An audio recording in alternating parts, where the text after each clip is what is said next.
Okay, so it seems timely, given where we are, to just recap a bit and go through some of the previous UK initiatives to get carbon capture and storage deployed. And I'm just really going to give some aid memoirs to things that have happened. A lot more has happened since 2005 than you could talk about in an hour. And a lot of it isn't known, and probably some of it people think they know it, but don't really. So there's a lot of interest there, but I hope it'll give people some ideas, and they'll remember some things and think about other things. So starting in 2005, this is something you can't do in Google News anymore, but you can get histograms of news hits. And if you have a look, we've got nuclear, which is fairly, up until I think it's about 2008, fairly biomass, wind power, solar, all started in the 70s and 80s.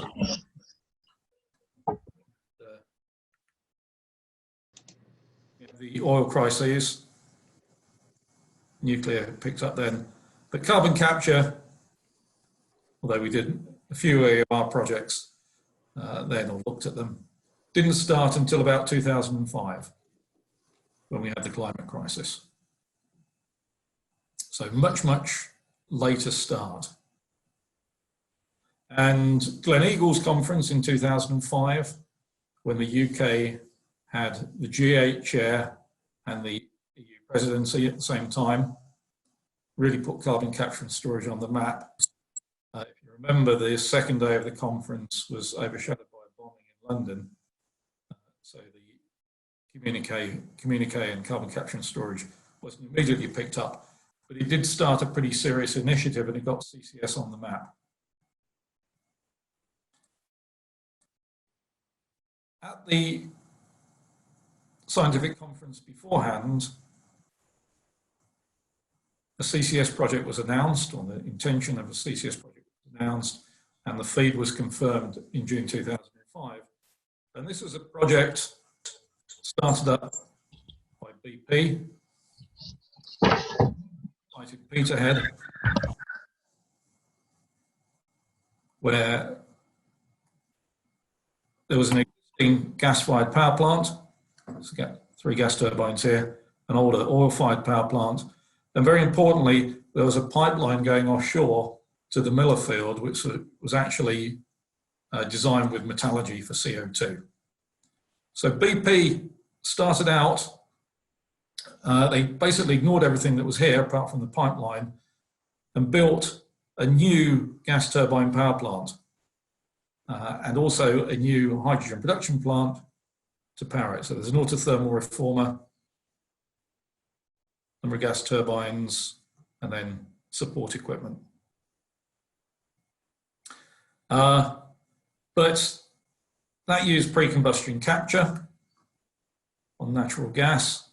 It was, as I say, it was not the existing plant, it was low risk, but it turned out it was uneconomic, not the cheapest option for capture from natural gas, and obviously building a new plant rather than retrofitting was expensive.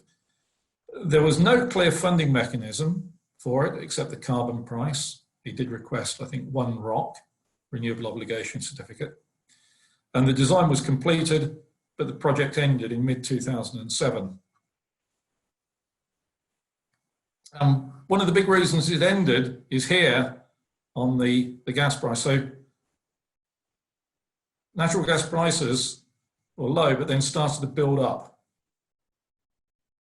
And utilities in the UK were very struck by this and had gone from a period a few years earlier of thinking that coal was dead and economic to thinking that coal was indispensable. And globally, both here in the US and in Europe, there was a dash for coal. So we had a dash for coal 2007, and the corresponding CCS competition was announced at the end of 2007. Dash for coal, in the UK, there was about 10 of these supercritical 800 megawatt units, high efficiency, and they would have all been capture ready. This is the Tilbury site on the Thames, never built. These are the 2 units. This is the CO2 capture that was planned for it. This was another site, 3 units on the East Coast at Blythe. Again, plenty of space to add post-combustion capture and good access to the North Sea. These are already 5 units we've seen, a lot of CO2. Now, the prime unit, as I'm sure many people will know, was actually at Kingsnorth on the Thames. This is the old Kingsnorth power plant. This is Rainbow Warrior from Greenpeace. And this is what was painted on the chimney on 9th of October 2007. They were going to paint Gordon Binnett after they abseiled down from the outside. And they got as far as painting Gordon and then were served with an injunction by helicopter to come down. And then very significantly, they were taken to court on grounds of trespass and damage, and they got off on a public interest argument. And that really sort of shook people. I was talking to Greenpeace at the time, and I think they were certainly very interested in whether or not carbon capture and storage would be fitted. So it was actually a relevant question for them. Gordon Brown was the Prime Minister then, but fairly soon after we got David Cameron, just before he got in, shortly before, he made a speech in China, pointing out how useful carbon capture and storage was, that the UK could lead a new revolution, industrial revolution, introducing carbon capture and storage, and made this undertaking. All existing coal-fired power stations should be retrofitted with CCS, and all future coal-fired power stations should be built with CCS. So quite a lot of political support, and we saw that political support actually between the parties, well, basically ever since then. Just to ginger things on, this was a protest at Kingsnorth in August 2008, a nice place to have a summer camp. You can see the power station in the background, the protests. And then Kingsnorth did a feed study. We'll have a look at the timeline for that, but they actually finished the feed study. This is, again, what the capture plant would have looked like. This is, I think, the first of the units, 25% units. These are the standard UK supercritical power plant design. Again, plenty of space around once they demolished the old station.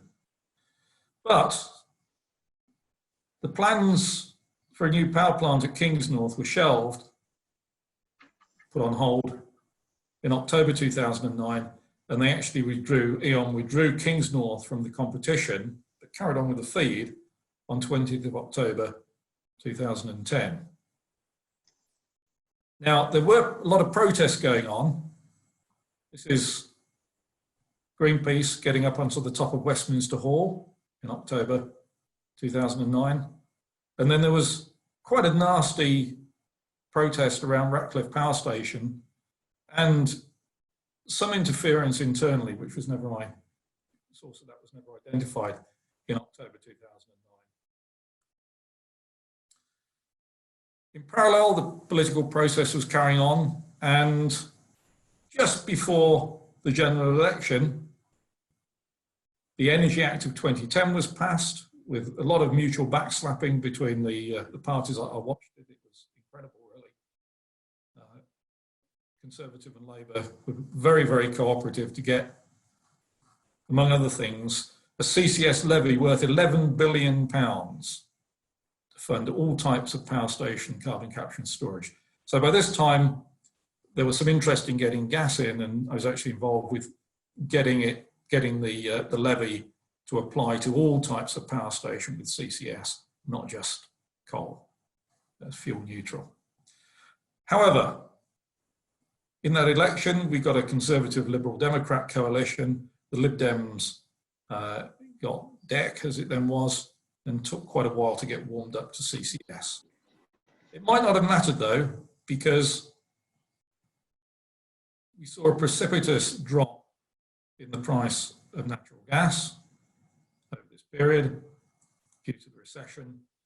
And of the 10 new coal plants that were going to be built, none of them actually were going to happen, purely for economic reasons. We did see a bit of a pickup later, but it stabilised.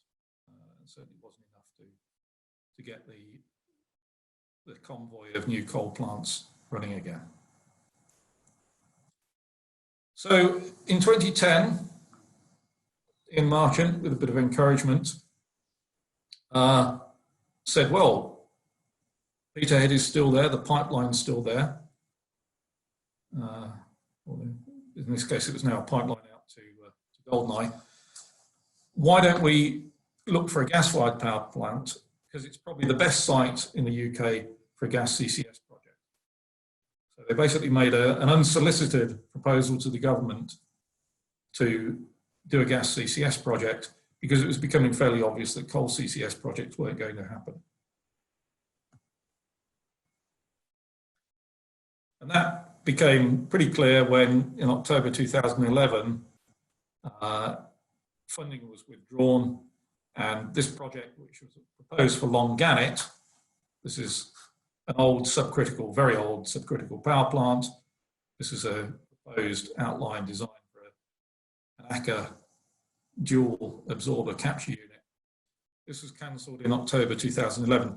Having said that, there was no chance whatsoever that Scottish Power, as it was at the time, was going to build a new supercritical plant here. The economics just wouldn't have justified it.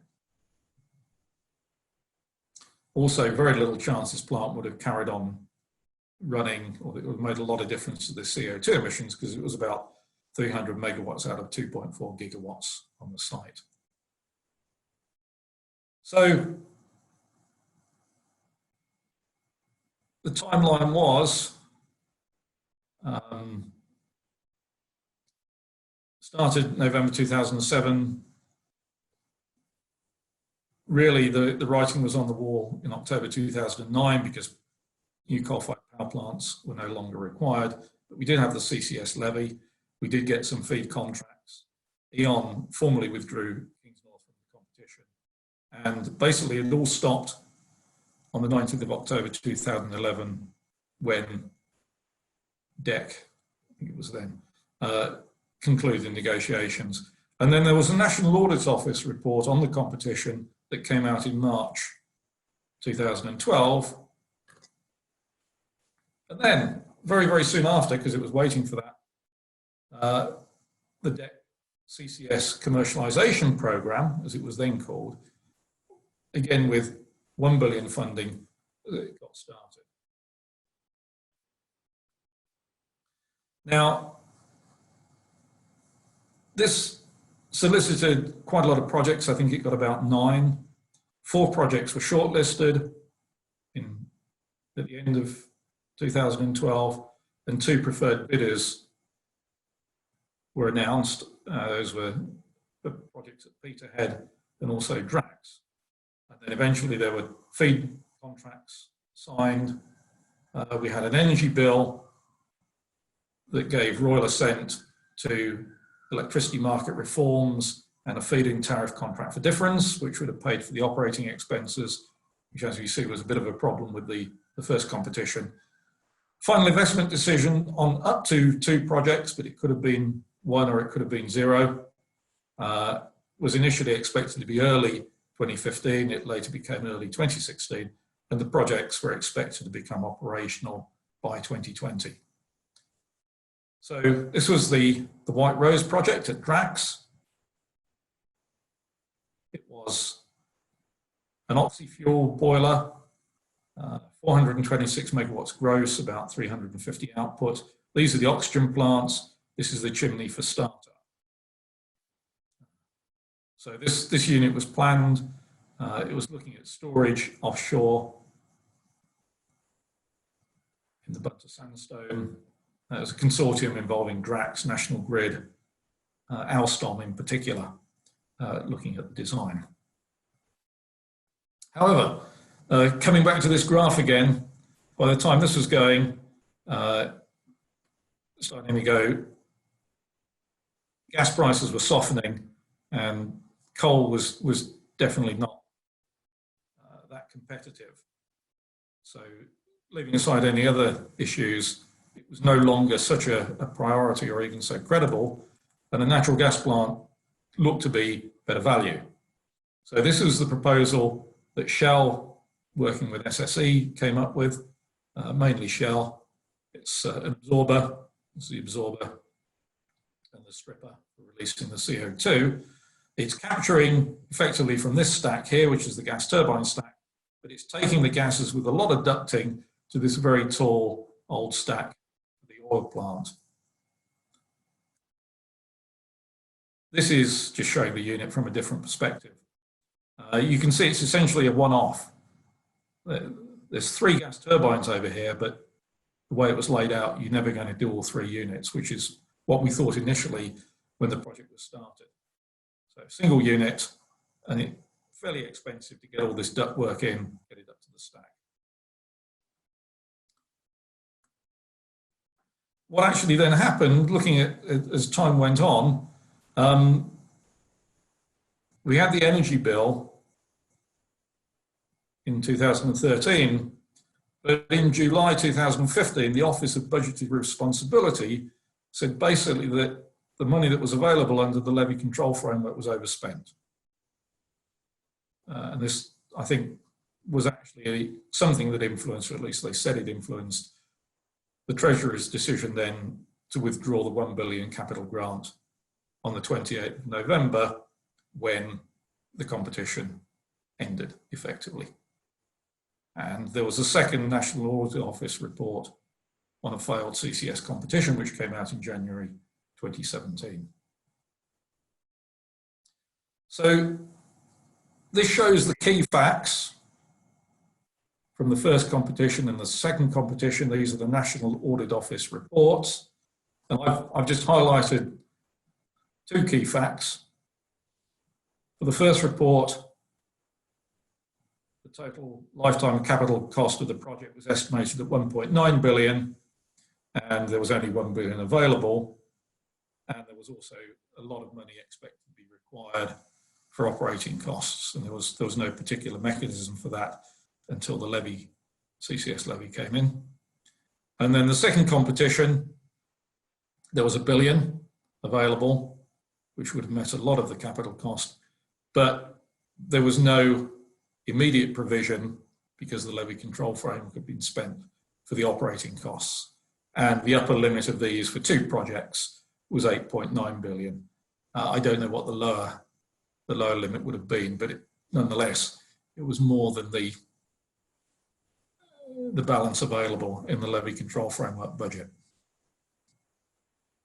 So these reports are still available, quite worth looking at still, I think. So going on with the timeline, early 2016, the UK CCS Research Centre started an initiative looking at actually delivering CCS in the 2020s, and it was based on engagement, not with projects, but with clusters. This was some work that was done by the Energy Technology Institute, looking at different clusters. We went around the clusters, looked at how you would take the CO2 away, the range of different industries that were available, added shipping in, including possibly to overseas, and really tried to get a bit of interest going in the concept of clusters. And I have to say, I think we certainly didn't do any harm to getting the cluster concept developed as something that would go forward. The only thing that's missing, actually, I think is really quite a big hole, is a Thames cluster, because the southeast has a very significant fraction of the country's CO2 emissions, and one way or another they have to get out. And if you remember, Kingsnorth was going to be the first CCS plant, and that was going to be a Thames cluster. So we've come close. What we didn't look at so much was the Southampton cluster, which, as we'll see, is one of the clusters that's coming on. So the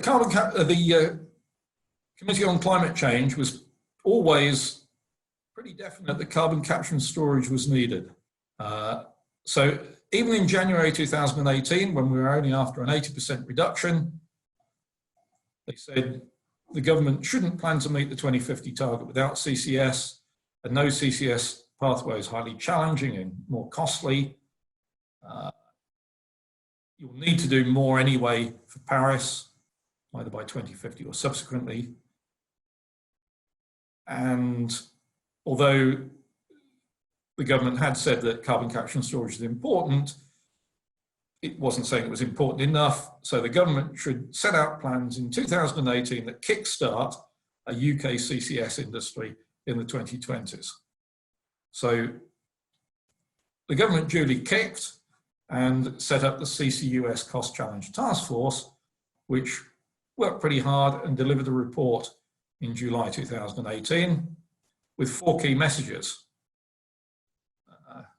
First one, the important thing I think was joint industry and government vision, with projects operational from the mid-2020s and a pipeline of projects. It emphasised viable business models to get the technology to a sustainable commercial footing. Basically, that wasn't there in the competitions.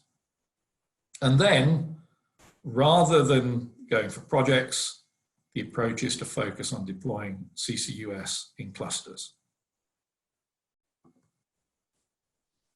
Going on in time, Claire Perry at COP24 in Katowice announced £170 million funding for a clusters mission under the industrial strategy, with the idea to get at least 1 low carbon cluster by 2030 and the world's first net zero cluster by 2040, and to get the infrastructure in place as a priority.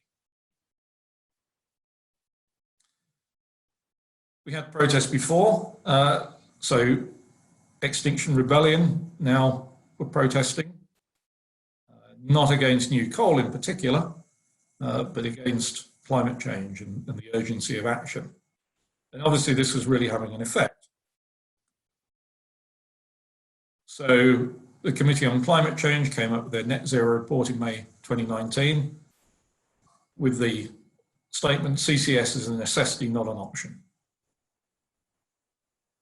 And the statement looking to up to 175 million tonnes a year, about equal fractions from fossil power generation,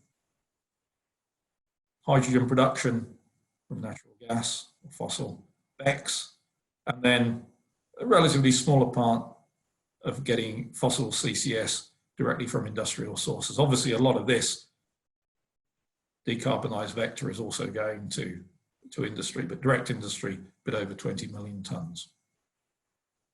And then the net zero target was accepted by the government and brought into law. And again, just to encourage things, we had more protests in London in October 2019, various places. And then something that actually, I think wasn't being picked up by Extinction Rebellion, and obviously something that could have been. This is actually going back to Katowice, and it's an advert that was put out by the CCS Institute with a young polar explorer who noticed climate change, saying we must pursue carbon capture and storage like our lives depend on it, because they do. And clearly we've got a lot of people concerned about climate change, but most of them are not seeing carbon capture and storage as a way to solve it. So now, coming up to this year, in the budget from March 2020, we saw the budget committing to at least double the size of the Energy Innovation Programme. 2 reviews this year, one to the economic costs and opportunities of reaching net zero. And if that report is still published, which I guess it will be, it'll be very, very interesting to see what it says about carbon capture and storage. But the budget already made a statement on carbon capture and storage, pointing out it's important, it does a lot of things, and announcing an 800 million CCS infrastructure fund for at least 2 sites. So this is really an improvement over the previous undertakings, one by the mid-2020s and a second by 2030. And also using consumer subsidies, so the CFD, the first CCS power plant, and presumably activities on hydrogen and industry as well. So very, very important announcement. In the speech itself, talking about clusters, it's technology we can lead the world, £800 million,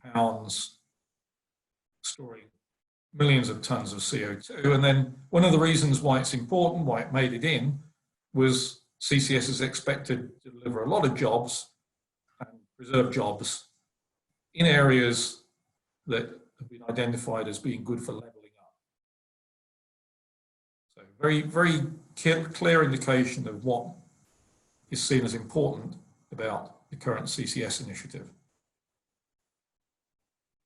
So coming back just to as revisiting Brian Livers's presentation from 2 weeks ago, we've now got the Industrial Decarbonisation Challenge, total budget of 170 million public funding with an expected industry match funding of 260 million, with 3 work streams: deployment, cluster planning, and research and innovation. The clusters are where you expect them to be, apart from the south of England. Is it Southampton? Is it Thames? Is it some combination of everything in the south of England? Net zero emissions target, and then the challenge is funded out to March 2024. Give some idea of the timeline.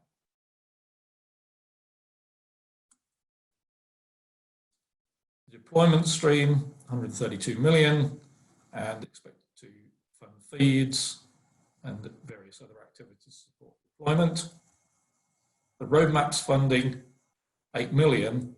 I think maybe Brian, you can correct if necessary, but it appears that the roadmaps effectively is looking more to the longer term, so 2030 and 2040 plans, whereas, just going back, this is particularly got to apply and deliver feed studies to aim for FID for the 2025 cluster. And then the projects have now been announced. We were very, very pleased to get the announcement 2 weeks ago. And we have 5 CCS deployment projects, plus a supporting hydrogen project on Humber, and 5 clusters, plus, again, another project looking at the Black Country. So there's very good initiatives there. We've got a lot of things coming on which could be quite useful. However, going back to lessons learned and what needs to think about, it's worth looking at the key findings in the National Audit Office report on the second competition. So looking at it in a bit of detail, CCS could make a significant contribution to decarbonising the economy, but there are challenges which increase the cost to deploy it in the UK, presumably compared to somewhere like the Midwest in the US, where you can just drill a hole and put your CO2 straight down in many cases. CCS has the potential to contribute to the decarbonisation of power, industry, transport and heating sectors. And these make up 80% of UK emissions, so pretty significant.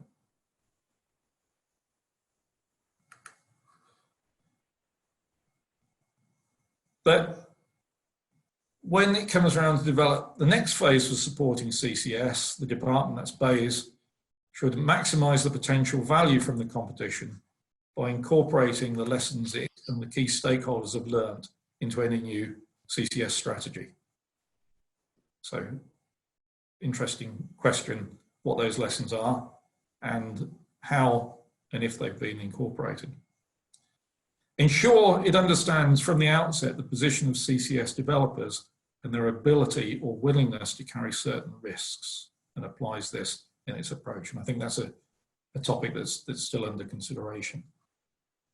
address options for how it can make early projects more affordable to taxpayers and consumers, and agree early with Her Majesty's Treasury any affordability constraints. So we've seen a lot of Treasury input in this already, obviously, and it's very important. And then, general point, work with HM Treasury to establish and use a consistent way of measuring the value of investments in different generating technologies that enable meaningful comparisons. And there was a particular example given here, which says the strike price is not appropriate for comparing the costs and benefits of technologies at different stages of development and with different characteristics. And then compared to established technologies such as wind power, CCS requires additional spending to build supporting infrastructure, but could provide additional benefits, such as availability of power when it's needed. And I had a look, and I don't think actually this obvious and fairly specific point that's been identified by the National Audit Office has really made its way yet into assessments. I mean, people still talk about, certainly the wind industry talks about how low its strike price is compared to other technologies. And I'm not sure we have a good metric yet to point out what's different and therefore more valuable about CCS electricity. And obviously that applies to hydrogen from CCS and all the other things that we can do with it. And then particularly relevant now, given things that given the changes, is two other general comments.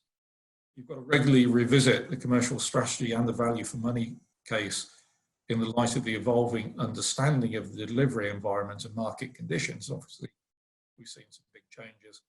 Consider the possible consequences of and its risk appetite for scenarios that are outside the central forecast or expectation when it develops a new project or program. So things have changed, obviously, with COVID. A lot of things have changed. So again, there may need to be some changes for that. Now, having said all of this, I think we know what success looks like, and it's establishing a new industry sector. And I got some summary points from a status report on the wind sector deal just after it was agreed in March 2019. And these various points, you could easily imagine either a straight transliteration to a CCS sector deal or a very easy adaptation. So worth looking at. Sufficient projects commissioned and in the pipeline to meet the sector deal's ambition of 30 gigawatts by 2030. So obviously, we've certainly got sufficient projects being talked about, but I don't think they're quite commissioned or not really in a pipeline. The recent government announcements that regular CFD auctions will be held through the 2020s is a big positive for the industry. It'll encourage investors to make long-term commitments to the UK and have projects ready to develop beyond 2030 to continue growth. So I think there's an obvious analogue to that. CFD, yes, for power, but also other mechanisms for funding, and some idea there's a regular program. Analysis that 30 gigawatts by 2030 and 75 gigawatts of wind by 2050 is not only achievable, but could also generate significant value for the UK economy. So what numbers do you put in here? 175 million tonnes a year by 2050. How many by 2030? But certainly you really want to be able to say the same thing. Project costs continue to fall. We expect these to be on a par with wholesale electricity price by 2030. So we expect electricity to be on a par with unabated electricity with reasonable carbon prices by 2032.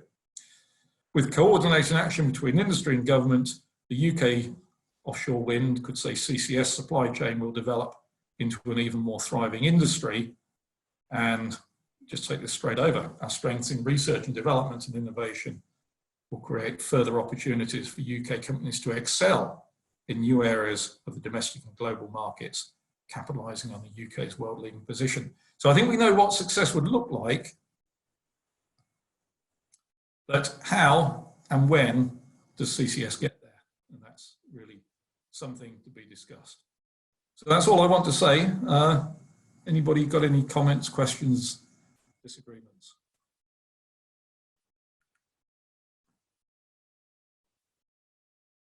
I'm never shy to jump in with the first question. Yeah. So from competition 1 and competition 2, and I may have misunderstood you, we got promised that CCS got promised over £1 billion, and then in the second competition £1 billion, and now we've been promised 800 million. So how do we guarantee that the UK government will actually give us the money? Because I got the impression from your slides that competition 1, competition 2, all of that billion never actually got spent. It was only something like 100 million of each promised amount. So if they've now said, oh yeah, it's really important, like they did the last 2 times, and they've said you can have 800 million, which is 0.8 billion, how do you make sure that they don't renege yet again? By offering irresistible projects. Really. By making it, there's 2 things. Basically by making it politically impossible not to fund those projects. How do you do that? What do you think it was about the previous competitions that wasn't kind of appetizing? I don't think the case for value for money and affordability was made strongly enough. Partly because the projects were not, were constrained in what they could do by the terms of the competitions. Partly because things changed and what they set out to do was no longer relevant.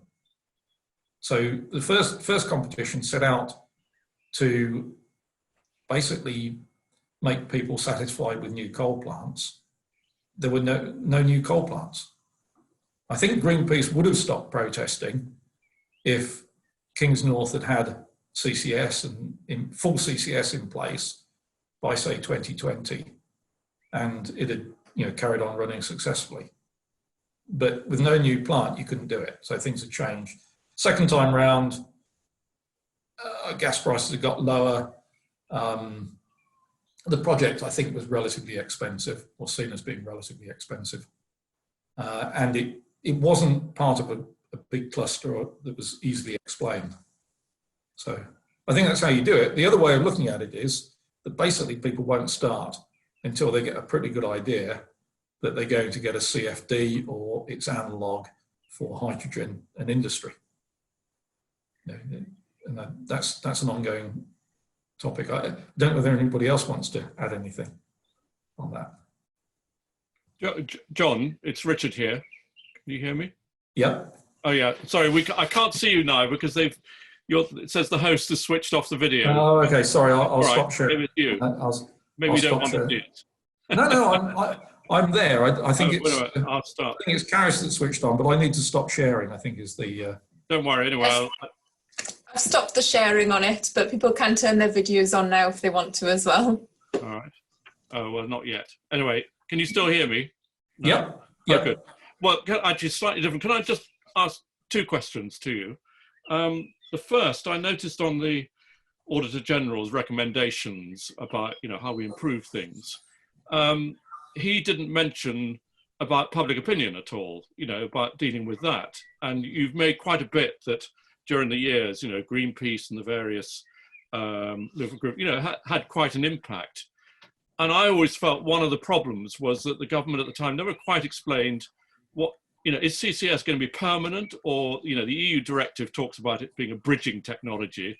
It's only something to get us somewhere else. And it was never, and in fact, there's a kind of illogicality because, if CCS works perfectly, and if we've got continuing space in the North Sea, well, then we can carry on using gas and coal for 100 years, but that probably wouldn't fit public opinion. So I wonder if you either feel or you would advise the government to be thinking more about dealing with the public support and public opinion, not just the economics and the industry. And we've got the Climate Change Committee. And I'll just get in my second question. Yeah, sure.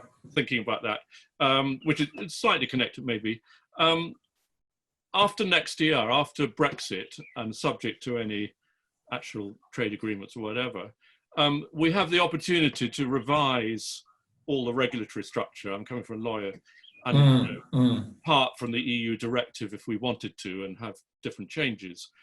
Are there any particular aspects of the directive and the regulations you think could be usefully changed to encourage the technology. I mean, I've got one or two, I would probably, but it may be now, you know, that's not the critical thing. The critical thing is the money and the long-term support, and the regulatory structure is bits of it a bit odd, but we can live with that. So that's two questions, if that's all right. Okay, so taking the second one first, I actually am not familiar enough with the terms of the directive to know if there's any particular stumbling points on that. But generally, I get the feeling that if you're doing CCS in Europe, you're considered to be, at best, a second-class technology. Yeah. It's very different in the UK. Yeah. I think partly because the UK takes net zero seriously. Yeah. And one example, which isn't the directive, but is the new taxonomy for sustainable development. The EU, the taxonomy says you can't use direct air capture or BECCS to correct emissions from other activities. Right. So no sort of offsetting in that way. Well, no indirect capture, I'd call it. I mean, offsetting Yes. is something else. Which, whereas Committee on Climate Change says we're going to need, as you saw, 50 million tonnes a year to offset other things. So I think there's a very definite difference in understanding of what's required on that. But you're right, it could well be useful to have some independence on this. I don't know whether state aid would be one of the issues that would cause us problems if we didn't have it, but who knows. Then on public, absolutely. But whether the government should do that any more than it has, I mean, I think Claire Perry did a lot of communication on CCUS, but whether the government can do it, I don't know. I'm not sure who can do it. But I think it needs to be done. Having said that, it definitely was the case, because I spoke to the people, that quite some length, that back in the Kingsnorth days, the question was, you know, if the plant gets built and CCS doesn't work, will it get closed down? Right. Yeah, why are they not doing full CCS straight away? They needed to build up.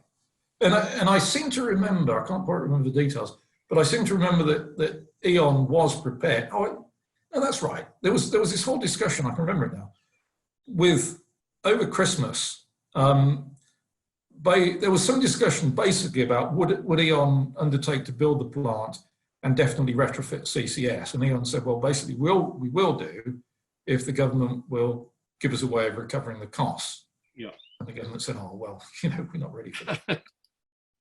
There was quite a kerfuffle about that, but E.ON were ready to take the technical risk of deploying carbon capture and storage, but they couldn't do it for nothing, as it were. They had to have a way of recovering the cost. Yeah. But you know how you get people to essentially concur with the Committee on Climate Change and think that it's important, I don't know. It's an interesting question. I think not one that I'm best qualified to answer, because, you know, I'm just an engineer. Box, You're going to just say, I'm just an engineer. I don't. No, it's not that I'm just an engineer. I'm a CCS engineer. You know what? What can I say? Very good one. Yeah. But I can't come from the point of imagining, you know, people who are concerned about climate change, but think that carbon capture and storage isn't an issue. Although one of the pictures I put up was a poster. It was on the embankment, and it said something like one of the dangerous things about, or the most dangerous thing about climate change is thinking that somebody else will solve the problem. Yeah. I think CCS is seen by some people as basically, you know, somebody else solving the problem. Yeah. And with a degree of fairness, somebody else promising to solve the problem by deploying CCS and then not managing to do it.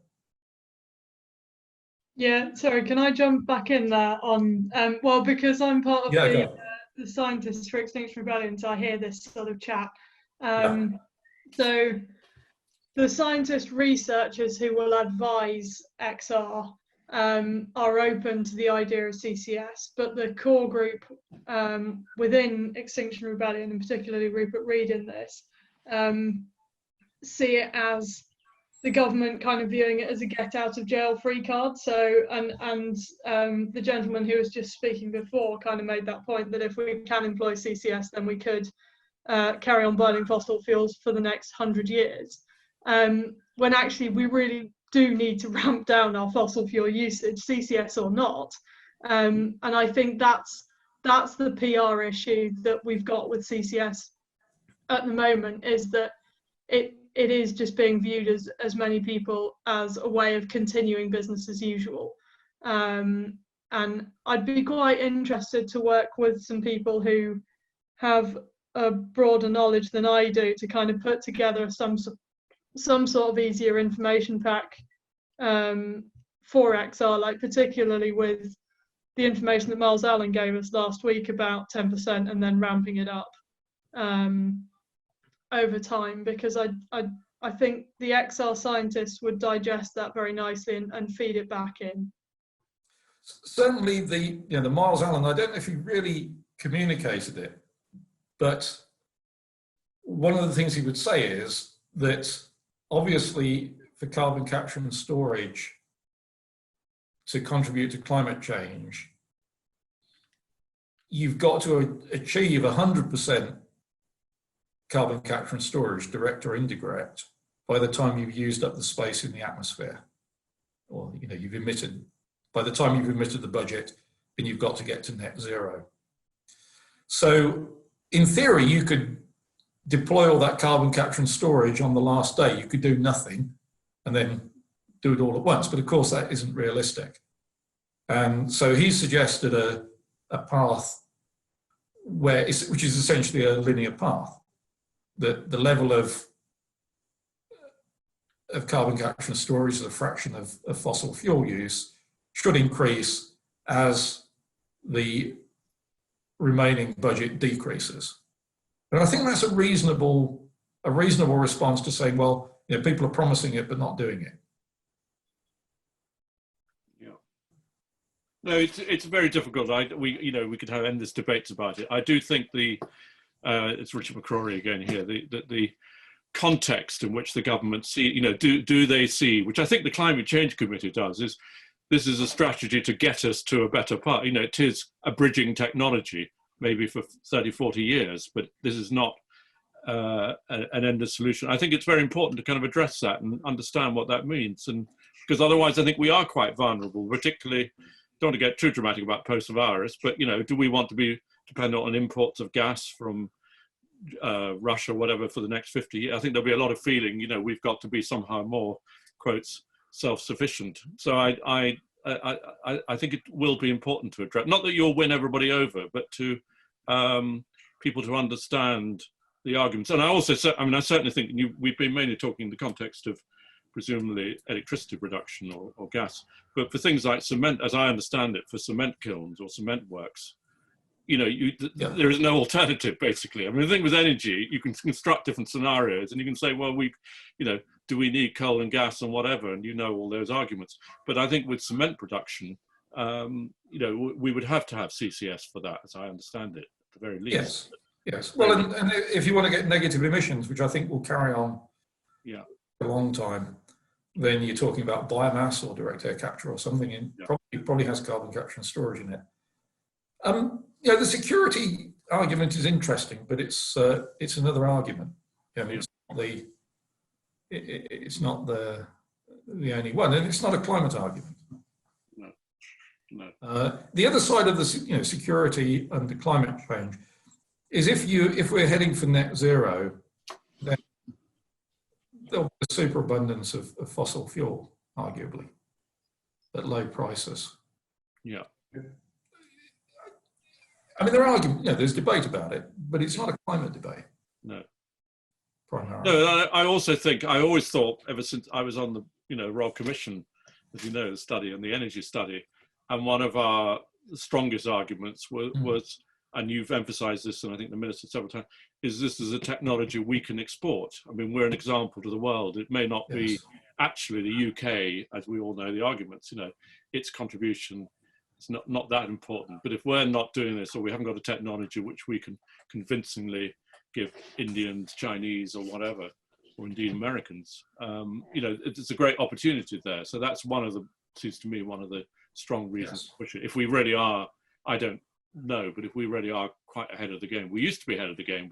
We went early on with BP and all of that. We were. We're not so far on now.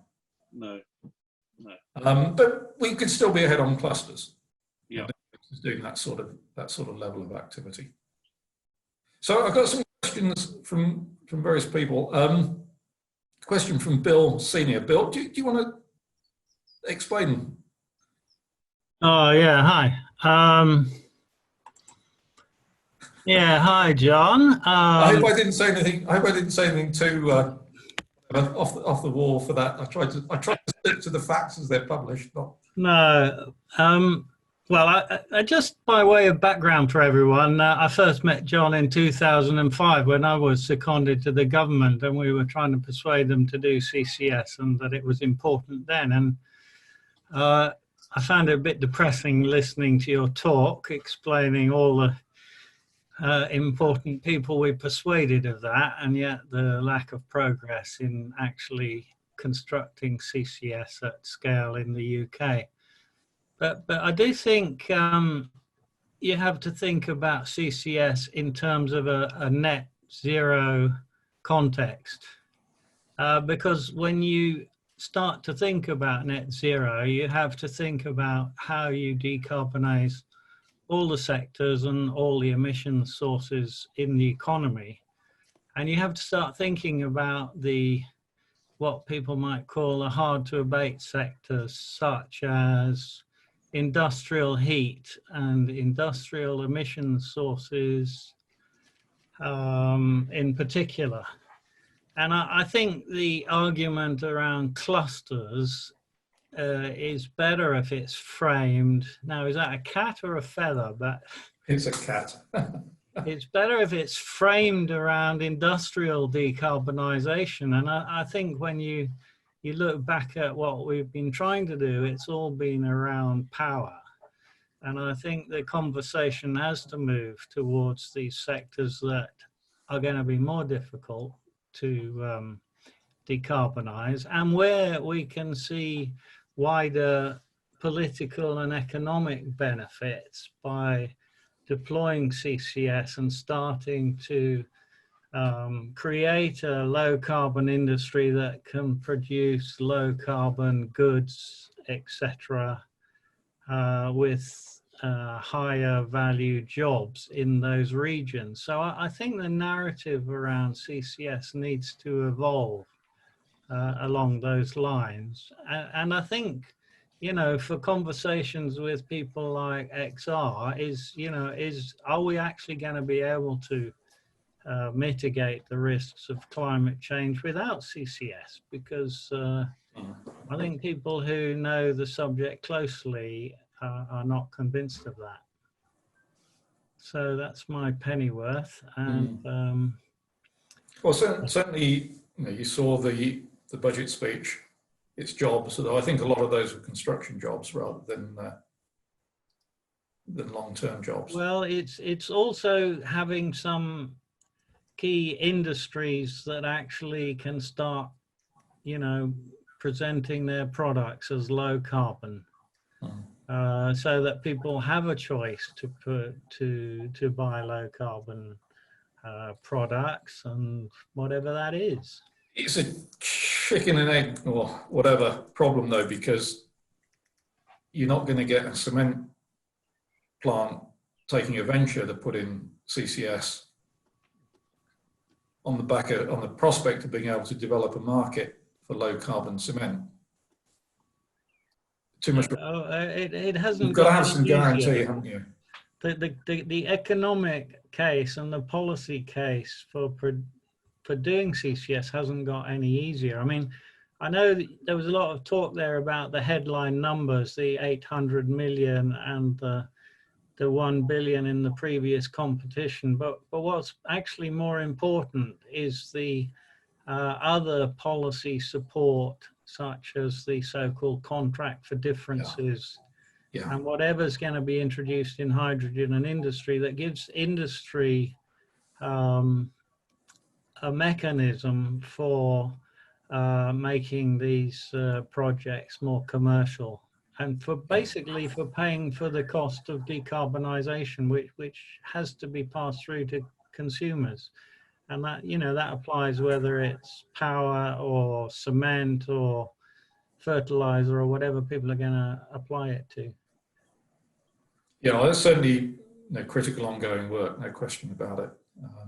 But I mean, it is proving complicated as far as I can see. Well, it's going to be more complicated to deploy clusters than individual projects.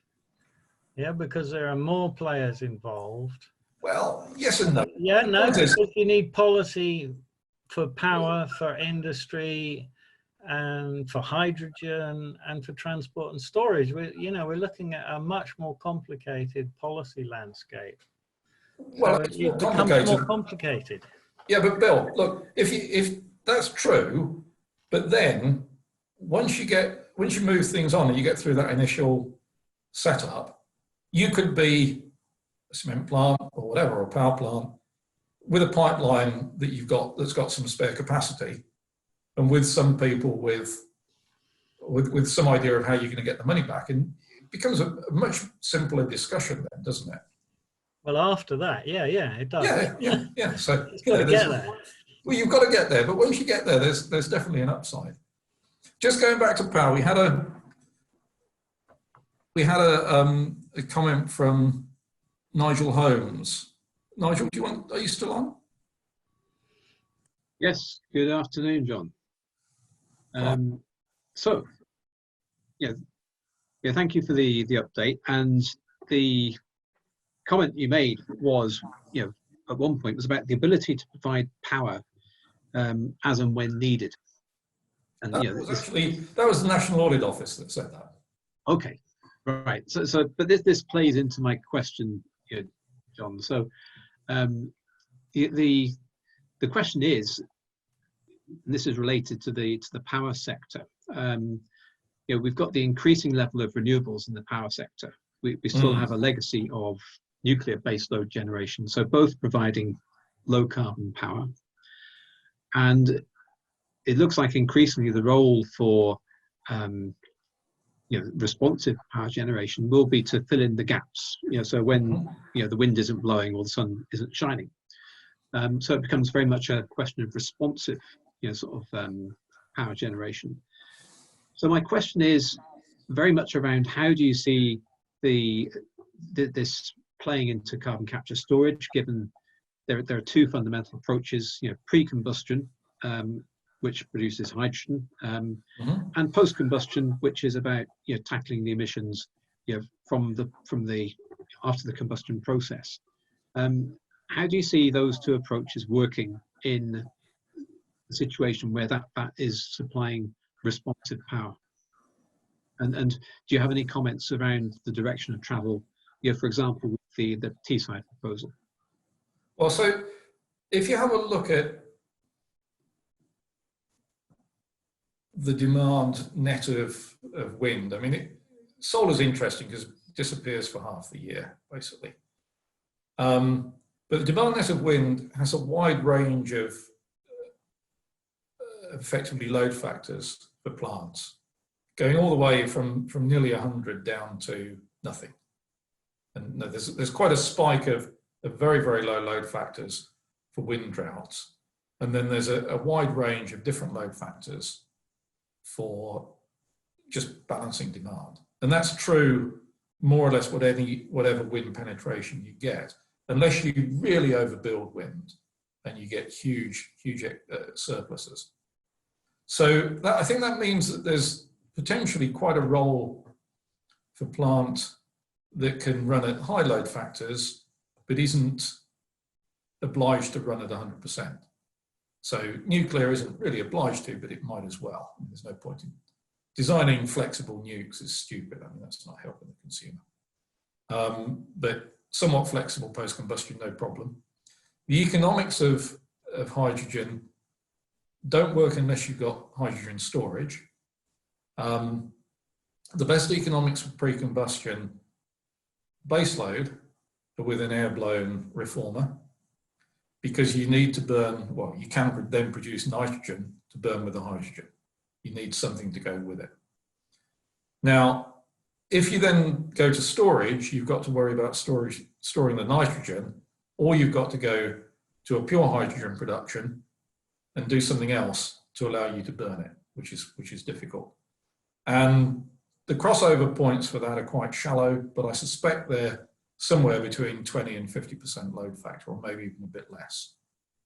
You then go to very low load factors, say 5%.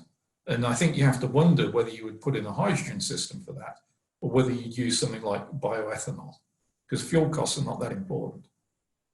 So, yeah, I think there still is. I think there still is some activity.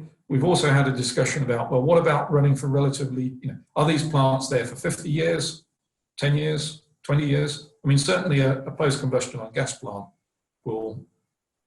doesn't need a longer life than about 15, 20 years to be perfectly reasonable economically. Over that period, you say we've got legacy nukes, but I don't know how long they'll be around for. I'm not sure anybody does really.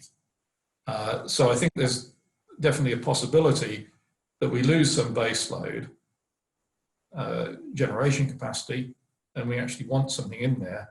And then having a technology which can be adjusted downwards in load factor to be more flexible could be quite useful. And what happens in 15, 20 years? Well, we can see there's some scope for adjustment.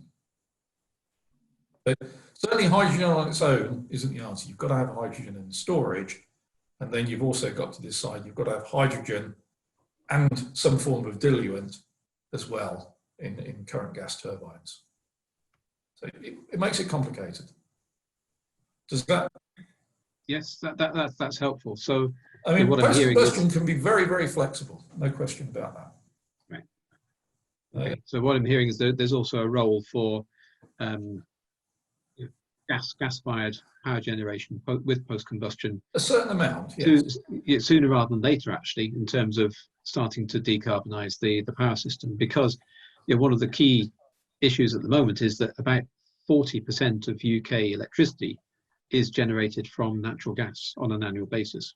Yeah. Well, as I say, unless you want to get a lot of excess capacity, unusable wind capacity, which will effectively bump its price up, even if you've got storage, it'll bump its price up, then you need something to fill in. And filling can be quite high load factors. Okay, thank you, John.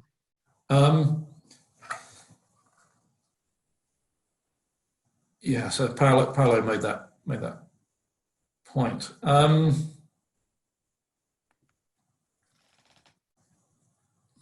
Chris Waring, is there a comment?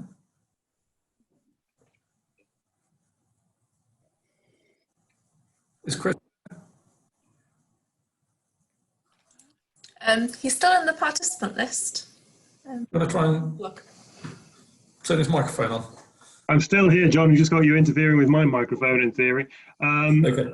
Yeah, I was just digging around to find the UKRI announcement, and it looks to be quite low-level funding at the moment. Two pots of £1 million share between the 6 awarded partnerships. I mean, is there anything more definite beyond that you know of in the pipeline, or is there nothing firm? Well, is Bryony still on the line, Karis?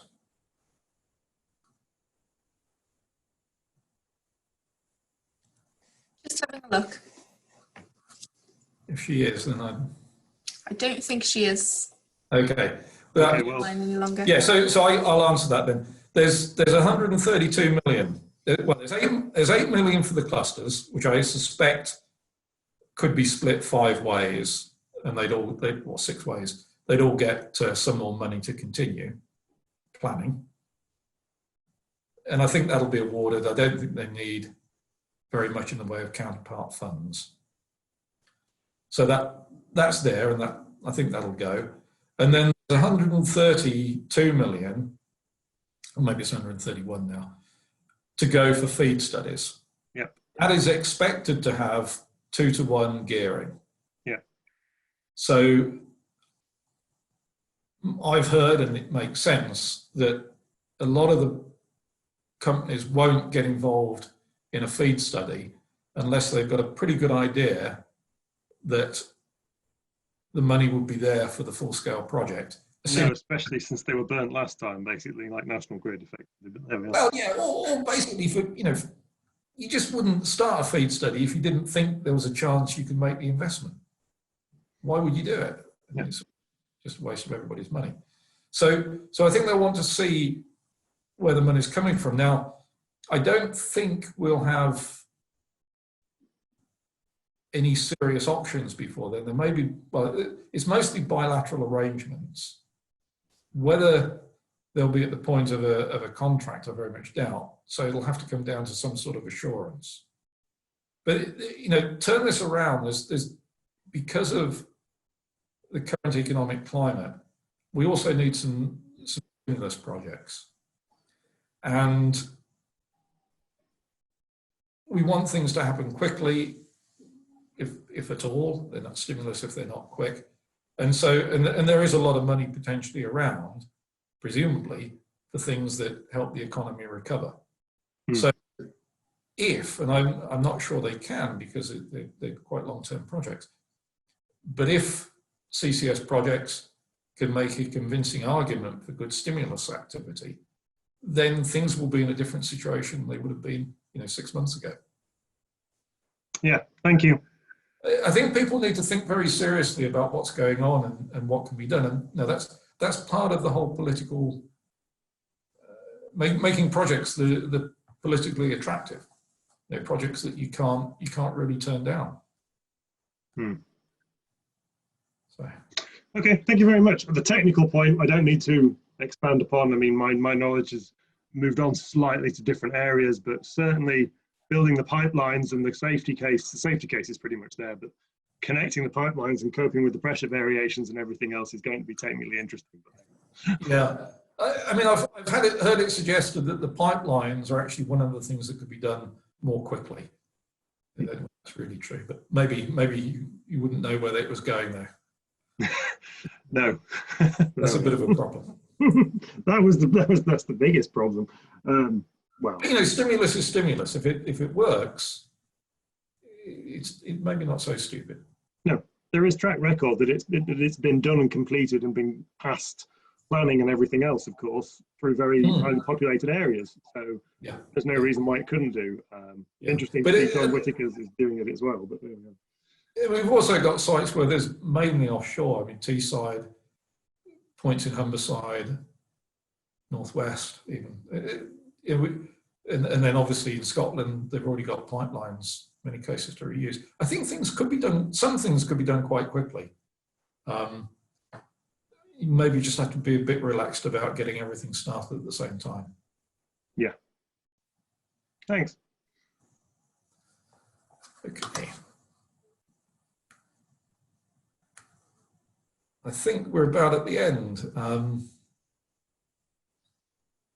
Anybody got any final points? We're over time. I think if Herbert Hooper's mic is working, he had a point on here. Okay. A bit, I think, before Chris. Okay. Herbert? Me, John? Yeah, Herbert, you're on. Oh, you can hear me. I can turn your mic on, which I did. I can turn it off as well, so watch it. Somebody who has control of my voice, in and out, how wonderful. John, it was a very good seminar, but as I said, halfway through, you said it's not a question, it's a necessity, CCS, not an option. I didn't say that. That Committee on Climate Change. I'm sorry. I didn't mean to say that you personally had said that, but you did put it on the screen. And I couldn't help thinking it's absolutely correct, but it doesn't happen. I mean, the combination of your talk and Miles Allen's talk make it so clear that CCS should go forward. But it isn't. I could tell a number of stories, but I won't bore you because partly you know, not the stories, but the general fact that it's been around for some time and nothing's happening. Yeah, but I think I've tried to explain why it's been around for a while in the UK, but it hasn't made it for some reasons.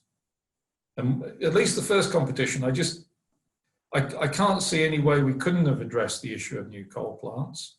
And I can't see that we could have pulled the situation back once the new coal plants weren't going to happen. And that has nothing to do with CCS. Oh, it's not a question of the science of CCS. It's the question of what industry and government and politicians really want to do. To put it crudely, they don't listen to you or Miles. But like I say, look, the first time round, industry and government did everything they could have done, everything they needed to do, and it would have happened, except that new coal plants were just impossible and unnecessary because of recession and uneconomic and everything else. But I could say to that, it didn't happen. Yeah, I know, but as I say, it didn't happen because coal didn't happen, not because people didn't do the right things on CCS, they did. Second time round, you know, basically, it was too circumscribed, I think, to come to a conclusion, and also things had changed. And this time round, you say governments aren't doing it, but if you look at what's happened, and you look at that budget, just back in March, I mean, okay, things have moved on a lot since then, but things were already looking different, and CCS was in there. Well, I hope you're right, of course, but I could be a little unkind, and please don't cut me off for being unkind. Sorry, I'm just reaching for the mic. Imagine some other situation where it was said twice it would happen and it didn't happen. I could well, or not me, but anybody involved could well say, gee, twice is, haven't I learned that this is at least a difficult matter? And it may not happen. The point is, of course, the cost in the future or to the future to our grandchildren is going to be incredible. And the difficulty of getting carbon dioxide out of the atmosphere in 20 or 30 years is going to be much more expensive than it would be for us to do something now. Yeah, absolutely. But look, the reason we're looking at it again is because people who think about this seriously can't see any alternative. The government does back it up. And then really what we're saying, what we're doing here, is just trying to look at things and to get people to think what the issues are. You know, can we learn anything from the past? I mean, I'm sure there is something to learn. Maybe it's not that good an indicator. John, I'm not in any... We really do need to think about it. But failure is not an option. Yeah, but John, I'm not saying anything against you in any way whatsoever. No, I know. The exact opposite.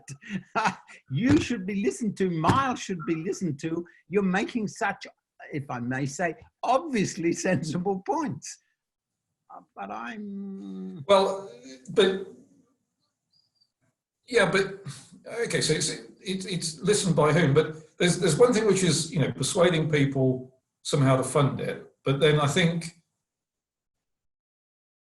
the most important thing at the moment is for projects to think very, very hard about being politically, with a small p or whatever, politically attractive. Well, I hope to. I'll tell you what, John, can I tell you a story which I think is interesting, okay. A little old. In 2012 or so, I was made the chairman of a European Science Academy's report on CCS to the European Commission. There are two jokes there. One, an Australian is the chairman, and B, a man working in England. That'll no longer happen to the European, but okay. We prepared a report. It was launched in the morning to about 300 or 400 people. It was very successful. There were newspaper people, NGOs, blah, blah, blah, blah, blah. Very well. I was then told in the afternoon I was to go by myself to see the European Commission. I knew I'm sufficiently experienced to know what that means, by myself, so I'll be outnumbered. Sure enough, and I was told I had half an hour to present the report and 3/4 of an hour to of questions. Okay, I go along by myself. There are 10 people around the table all glaring at me, and I start presenting for half an hour. After a minute, the chairman interrupted me and said, "How much more will this cost for electricity?" And I said, "Well, roughly about 30%.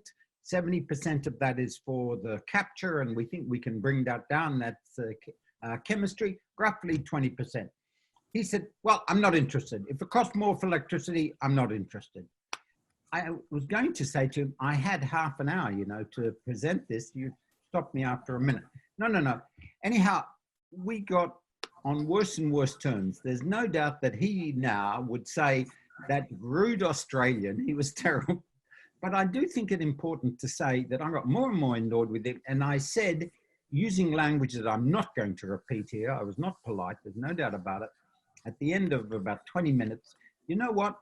If you had a wonderful house on Lake Genève and you looked through your expenses and you saw that you had to pay quite a lot for sewerage removal. I didn't use the word sewerage. And you'd say, you know what? I could save some money. I could just dump it in the lake. Nobody would notice. I'd just put all the sewage in the lake. Yeah. You'd get away with it. You'd save money. It would be fine. After a while, people would go, "There's something wrong with this lake. It doesn't smell that good." After even further a while, they'd notice it was you who'd put the sewage in the lake, and they'd ask you to take it out. And you'd find the cost of renewing the splendor of the lake would be much, much more. Well, he just said, "Oh, what a ridiculous analogy." Nothing at all. As I say, he no doubt would say nasty things about me. But I think... What did they say about the cost of the extra electricity cost of renewables? He was not going to even contemplate any electricity costs. He was not going to even hear me out. But the EU, I'm sure, has accepted in the past, maybe argue it wasn't the case now, significant increases in the cost of electricity because of renewables. John, Renewable subsidy. This was about 2012. That's around that. And it's true, it's an old story. But I always remember that I wasn't even allowed to talk for more than a minute, and he dismissed me out of hand. And I'll say one other thing with some nervousness. Yeah, I'm not going to mention the person for obvious reasons. Somebody really important was invited out to Australia to talk about CCS at the end of last year. They very kindly had a long conversation with me for about 2.5 hours the day before they left, because I was Australian. And at the end of it, I said to them, you know, it's interesting. You and I haven't differed scientifically or factually. This person is a good scientist. But you're an optimist and I'm a pessimist, and I agree with that. I don't see how things are going to happen. And what's amusing about that, and she agreed with that. Oh, sorry. They agreed with that. That slipped out. They agreed with that. And I said, but what's amusing is I hope you're right. I hope I'm wrong. They then went to Australia, and I've heard they were very, very disappointed, that their optimism clearly was misplaced, and they came back very upset. And I've tried to contact and communicate with this person ever since, and that's never quite come about. I don't want to be right, but I am uneasy that nothing's going to happen. Well, yeah, I mean, that's a fair comment.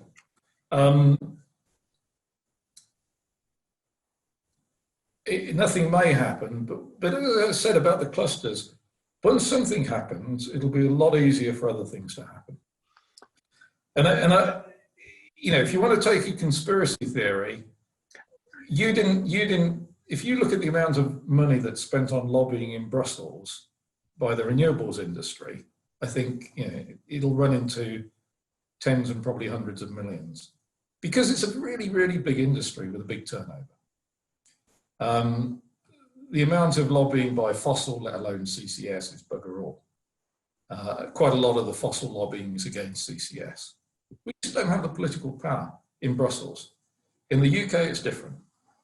So don't extrapolate from Europe to the UK. The UK is different because the Committee on Climate Change is different, and it does the sums.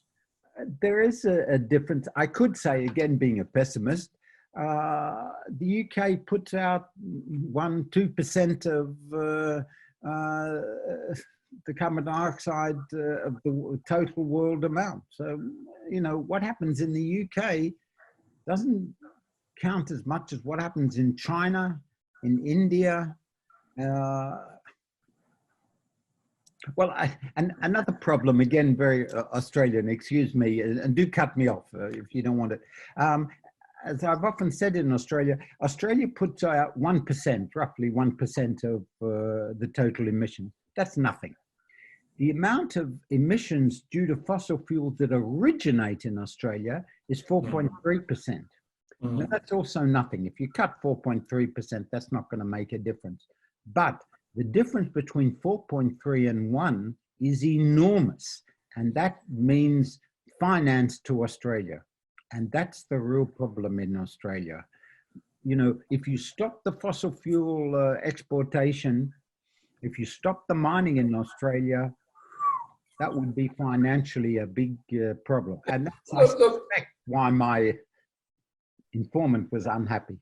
Yeah, at some point, if the world is going to tackle climate change, it will be in Australia's interest to encourage CCS more than to discourage it.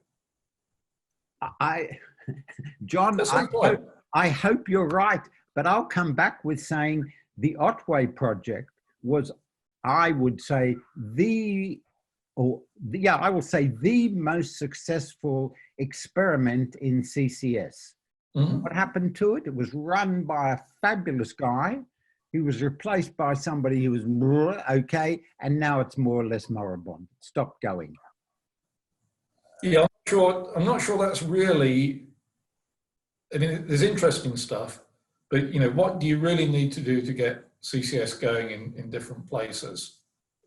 We won't debate it now, but just to use one project as an indicator may not be, you know, it may not be getting the particular point.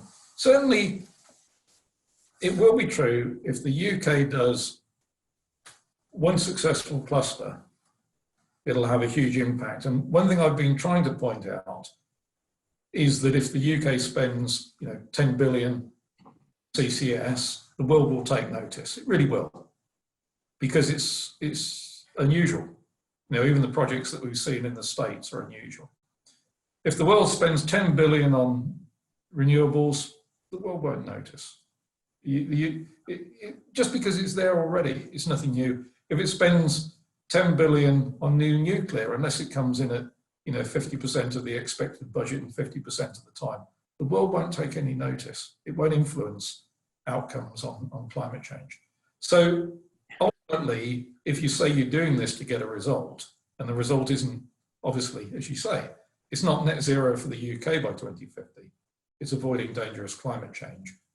Actually, the value for money, the 10 billion, say, on CCS is much, much greater. But that argument is proving hard to get through, but I think it's obviously correct.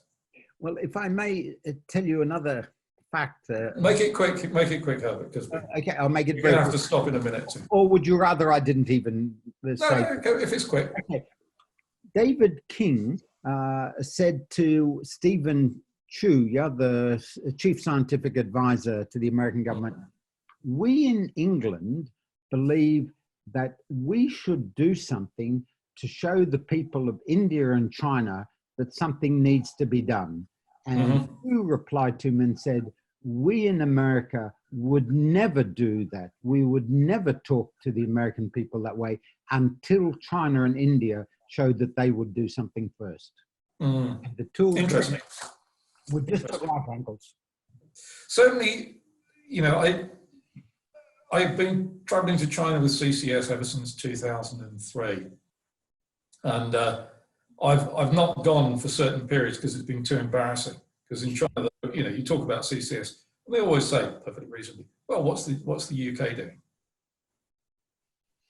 Well, So it will have an effect. No, I no think the question. answer is we're putting out 1/30th of the amount that you are.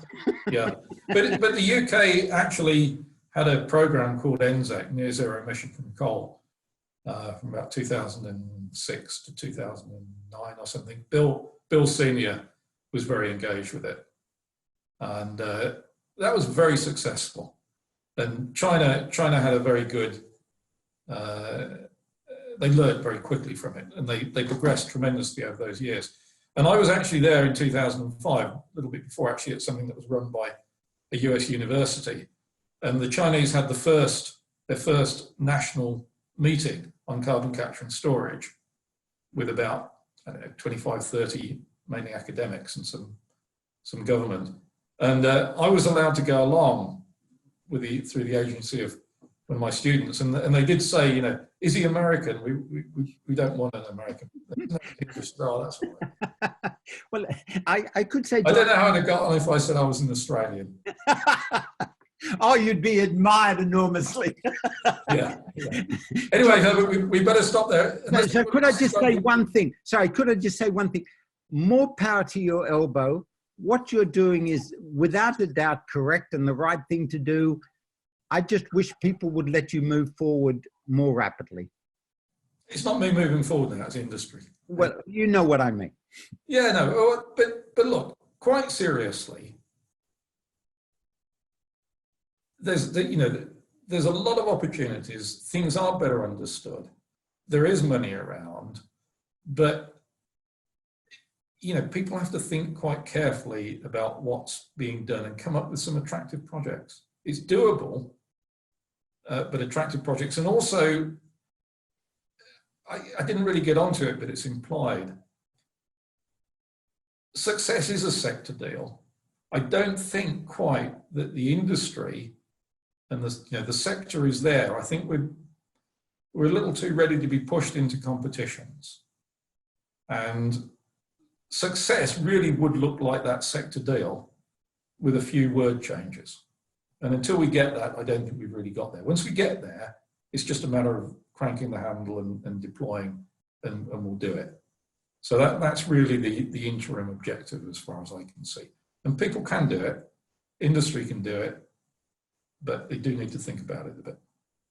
Anyway, that's where I'll stop, unless anybody else has anything to say. Sorry to keep you all a bit longer. And Karis, do you have anything to say about the programme going forward? So next week we've got Stuart on Wednesday, who's going to be doing a CO2 storage 101 for the geologically aspiring, or the aspiring geologist, I think it is, sorry.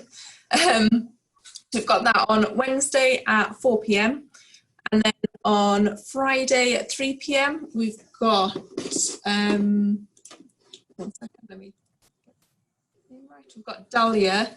Do you want to tell the community a little bit about Dahlia, John?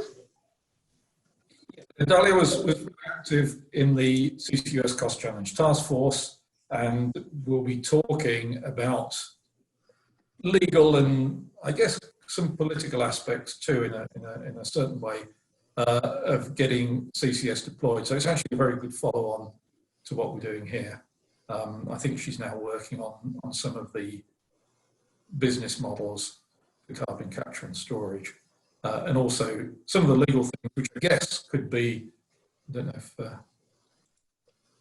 if people are still on to talk about that, but things which could well be the time-critical steps in getting fast-track CCS projects. So it'll be a very, very good talk. He's had a lot of experience on getting carbon capture and storage to a point where it's credible as a policy option. So yeah, we'll hopefully see most of you again next week, which would be great. Thank you for today. Thank you very much, John. Okay, thanks, bye.